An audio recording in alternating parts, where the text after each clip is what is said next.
Temná atmosféra plná úzkosti príšer, upírov alebo démonov a k tomu spravidla utríznený antihrdina zápasiaci ako s vonkajším, tak aj vnútorným zlom. Toto je špecifická odnož akčného fantasy filmu, ktorý spája prvky hororu, gotickej estetiky a dynamickej akcie. Blade, Solomon Kane, Van Helsing, Konstantín, Vrana, Underworld alebo Hellboy boli filmy, ktoré v 2 dekádach zadefinovali umelecký smer kinematografie označovaný ako gothic alebo dark supernatural action fantasy.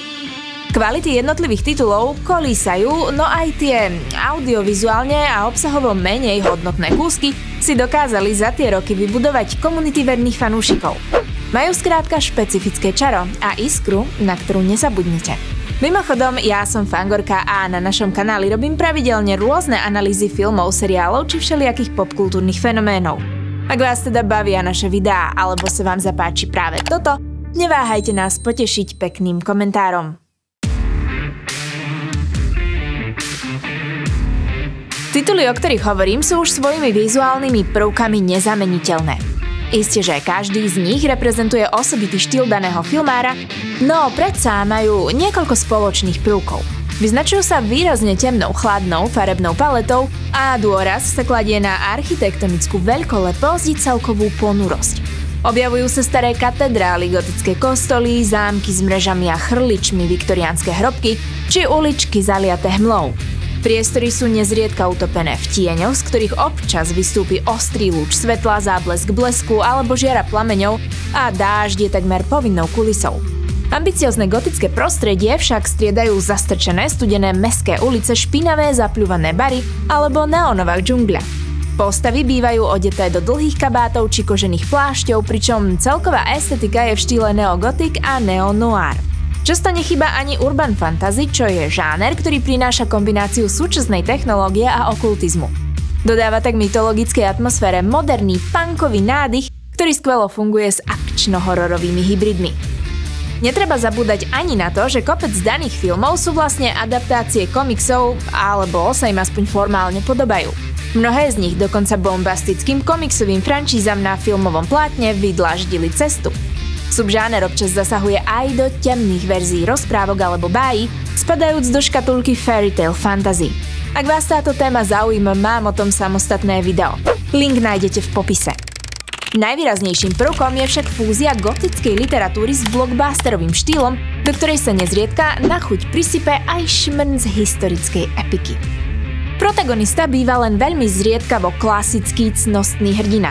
O mnoho častejšie ide o cynických utrápených jedincov s komplikovanou minulosťou, ktorí sú poznačení stratou, kliatbou, duševnou prázdnotou alebo vlastnými hriechmi. Sú spravidla samotári a pôsobia chladne až odmerane, ale z času na čas ich tvorcovia opatria suchým zmyslom pre humor.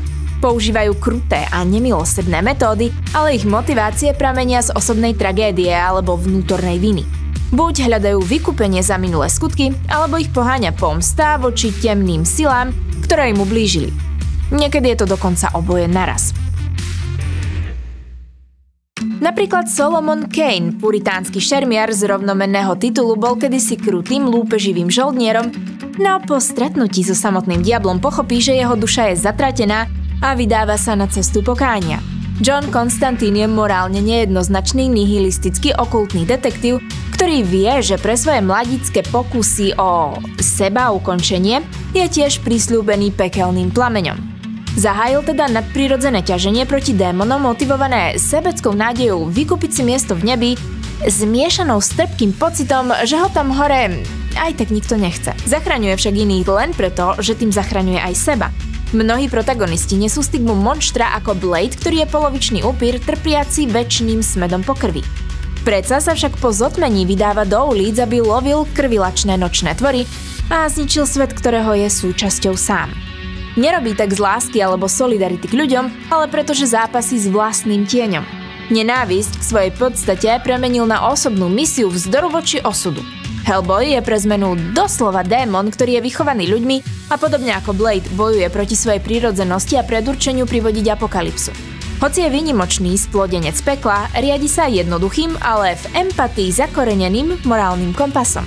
Koná dobro nie preto, že by veril v spásu ako Solomon Kane alebo John Constantine, ale preto, že si ju musí vytvoriť sám. Protagonista má teda takmer dvojznačnú podstatu a balansuje na hrane. Je síce ochrancom smrteľníkov, no často nepatrí plne do sveta ľudí ani príšer. Ako typický akčný hrdina má výnimočné schopnosti, či už tie nadprirodzené alebo bojové. Spomedzi klasík je to znalosť zbraní a taktík, ale aj nadľudská sila, rýchlosť, odolnosť či zázračná regenerácia, dokonca nesmrteľnosť. Občas je to však aj niečo špecifické, napríklad John Constantine disponuje hlbokými okultnými znalosťami, latinskými exorcizačnými modlitbami a arzenálom posvetných artefaktov. Pre tieto filmy sú teda príznačné tiež ikonické zbrane, tekuté strieborné guľky, UV granáty, automatické kuše, skrátka čokoľvek modifikované, zapamätateľné a cool. Napokon koncept hrdina s nadľudskými schopnosťami bojuje proti zlu je vlastne superhrdinský tropus, len zasadený do oveľa temnejšieho hororového rámca. Naopak typickí zloduchovia bývajú veľkolepí a archetypálni. Máme tu dočinenia s prastarými bytostiami, legendami zla, vládcami upírov, padlými anielmi, kniežatami démonov či temnými bohmi. Ich ciele sú vcelku jednoznačné a predvídateľné. Štandardne túžia po ovládnutí sveta, zvrhnutí poriadku, osobnej pomste voči celému ľudstvu alebo Bohu, chcú priviesť na svet armádu monštier alebo získať artefakt, ktorý dáva neobmedzenú moc. Zaujímavé však je hlavne to, že antagonista je temným odrazom hrdinu. Obaja prekročili isté hranice, ale zatiaľ čo jeden si zachoval morálku, druhý ju zavrhol. V radoch protivníkov teda objavíme skazených božích alebo cirkevných služobníkov, ktorí vnášajú do príbehu tematiku zrady svetla. Najmä onen padlý aniel je silný symbol pýchy, vzbúry a pádu z milosti. Reprezentuje myšlienku, že aj to najčistejšie sa môže pokaziť. Obľúbení zlosini sú však taktiež nesmrteľní tyrani, šialení vedci a čarodejníci posadnutí temnotou. A nacisti. Alebo metafora na nacistov. Alebo šialení černokňažníci a zároveň na hlavu padlí nacisti. To je v Hellboyovi.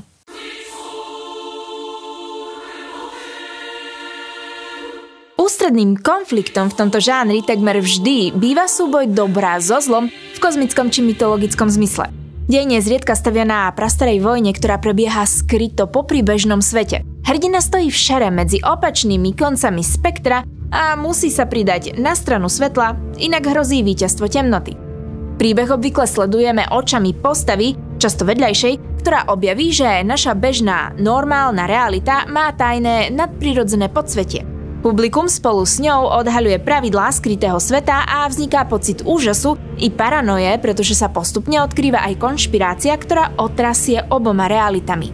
Obyčajný svet ľudí stojí v kontraste s tieňovým a hrdina je jednou nohou v oboch. Blade je denný upír, Hellboy démon v službách vládnej agentúry, Spawn vojak s dušou roztrhanou medzi zemou a infernom. Van Helsing zase spája racionálnu vedu s okultizmom a Silin, nesmrteľná upírka, sa zamiluje do smrteľníka. Neistá kozmická rovnováha je však krehká a neustále ohrozovaná, pričom šedá zóna, v ktorej sa hrdina nachádza, nastoľuje rôzne filozofické otázky. Filmy naznačujú, že dobro a zlo existujú nielen ako vonkajšie sily, ale aj vnútorné pnutie každého tvora a otvárajú tak diskusiu o povahe ľudskosti a zmysle spásy v bezútešnom svete. Mnohé postavy sú viazané proroctvami, kliatbami či plánom vyšších síl.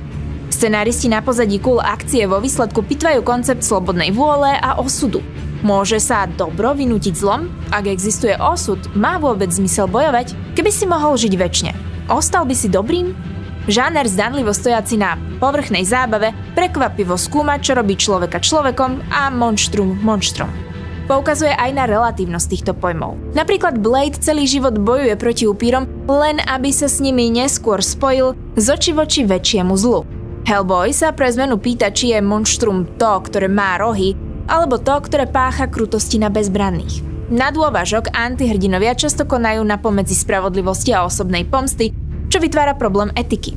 Eric Draven sa vráti z hrobu, aby zavraždil všetkých zodpovedných za smrť jeho snúbenice. Divák mu fandí, ale zároveň príbeh nesie melancholický podtext. Pomsta neprináša ozajstné zmŕtvychstanie milovaných, je to len vykonanie divokej spravodlivosti v inak skorumpovanom svete.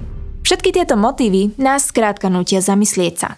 Ako som povedala, príbehový oblúk hrdinu často zahŕňa morálny pád alebo krízu nasledovanú vykúpením. Na začiatku môže byť na zlej ceste, niekedy zažije dočasný zošup do temnoty, dokonca podľahne zúfalstvu a hnevu. V priebehu deja však spravidla prechádza transformáciou, sériou skúšok, ktoré slúžia na to, aby plne pochopil, čo odlišuje dobro od zla. Uvedomí si hodnotu nezištnej pomoci, nájde nádej či lásku, ktorá ho povznesie. V finále potom prináša akési doslovné alebo symbolické vykúpenie. Postava buď získa späť dušu, zruší kliatbu či nájde pokoj, alebo aspoň príjme seba samého a zmieri sa s minulosťou. Ústrednou existenciálnou témou drtivej väčšiny týchto titulov je vina, hriech a možnosť spásy. Žáner je nasiaknutý bohatou symbolikou, ktorá čerpá z kresťanskej ikonografie, gotickej literatúry aj hororových tradícií. Centrálnym motivom takmer všetkých týchto filmov je krv, symbol života aj prekliatia. V upírskych príbehoch je doslova životnou esenciou a zároveň metaforou hriechu. Inokedy ide o puto pokrvnej línie alebo obetu, ktorou je niečo vykúpené. Neodmysliteľnou rekvizitou sú samozrejme krucifixy, relikvie a Biblie. Kresťanský symbolizmus je pre tieto filmy univerzálnym jazykom, pretože aj keď dej nie je priamo nábožensky ladený a divák sa neradí medzi veriacich, intuitívne chápe, čo to znamená.